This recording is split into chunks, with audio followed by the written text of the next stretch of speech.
Ever wondered what a pop-up museum is? Let me tell you. It is a museum-like space where people share stories with others and learn something about someone else through conversations. It is temporary, nomadic, and typically located in a public space. The mission of a pop-up museum is to create conversation between people of all ages and walks of life. So where does the concept of a pop-up museum come from?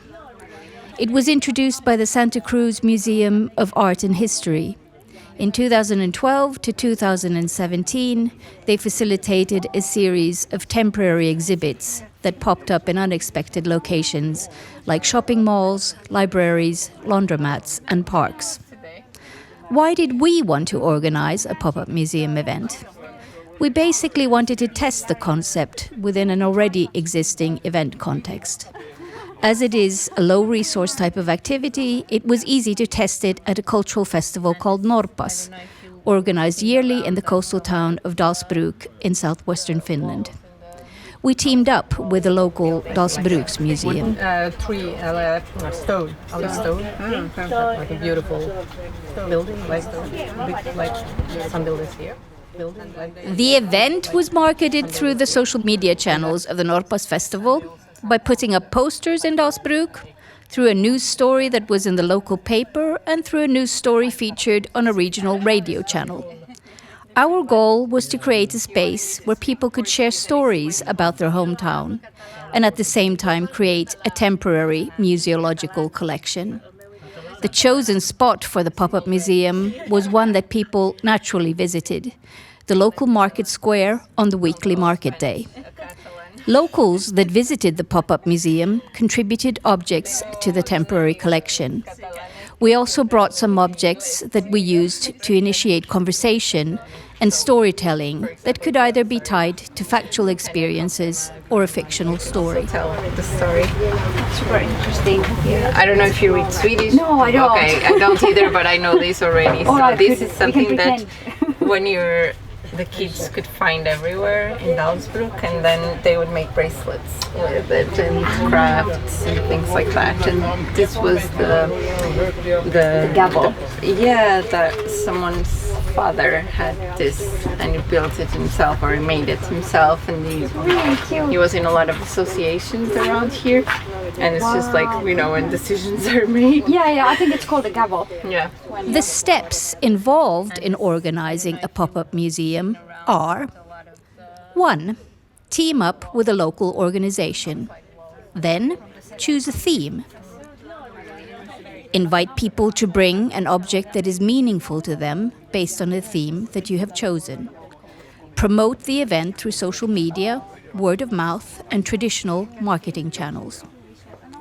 Invite them to write a label describing why their object is meaningful, or a story that they want to tell about their object. At the pop-up, people mingle with each other, view objects, have conversations. The format focuses on intimate experiences. The design is humble and radical. The primary focus is on ideas and the visitor's contribution, so the setup is simple and flexible, low to no cost, and highly temporary. The experience is event-based, which means it works best with a short time frame, like 2 to 3 hours. What did we learn from creating a pop-up museum event? For us, this activity was an experiment, a prototype. What we noticed was that it's not easy to engage local populations. People may not always value their local culture in the same way that outsiders do, and the idea of a museum does not necessarily tickle their curiosity. It requires time and pre-pop-up events, such as organizing workshops where you can introduce the theme. Getting local people engaged at an early stage means that they can market your event to other locals. Yeah, and she had her coffee in silence, waiting for the morning for the light to increase in the morning. We learned that it is important to organize your event at a time when people are actively moving in the area and have time to stop and engage spontaneously in the event.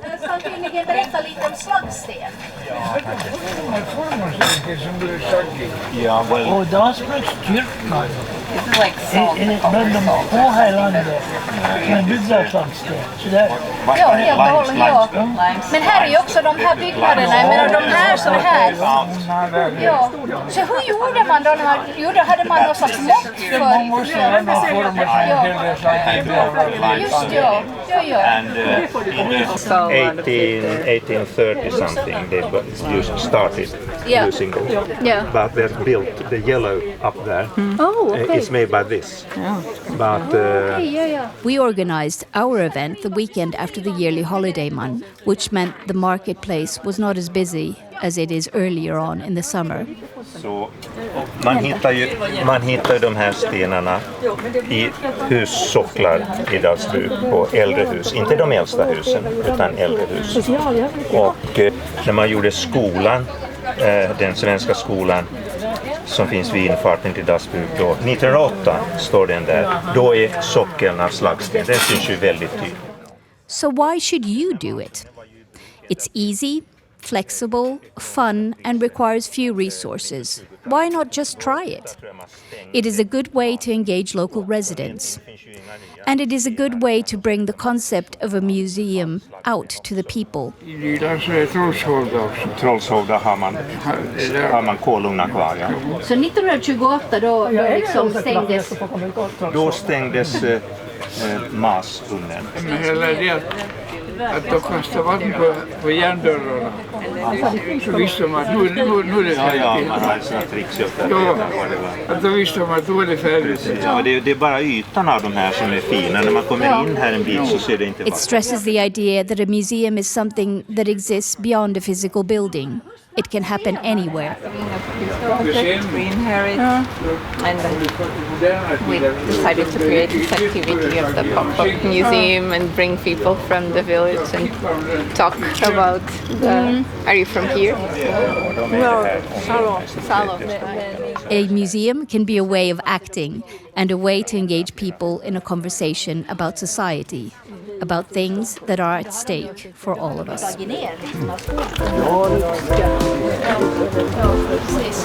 Men det kanske också har varit något som har bidragit till att man har fått liksom men hur har det påverkat till exempel?